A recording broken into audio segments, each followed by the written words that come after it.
West ইন্ডিজের test দলের নেতৃত্ব ছেড়েছেন ক্রেইগ ব্র্যাথওয়েট।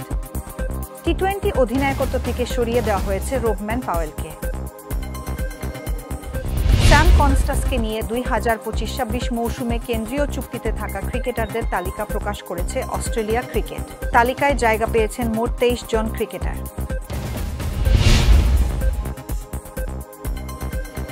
MLS ও কনকাকাফ চ্যাম্পিয়ন্স কাপের ম্যাচে সাইডলাইনে দাঁড়াতে পারবেন না ইন্টার মিয়ামি তারকা লিওনেল মেসির দেহরক্ষী ইয়াসিন চুকো। মার্ক চ্যাপম্যানের বদলে পাকিস্তানের বিপক্ষে দ্বিতীয় ওয়ানডেতে নিউজিল্যান্ড দলে ডাক পেয়েছেন টিম সেইফার্ট।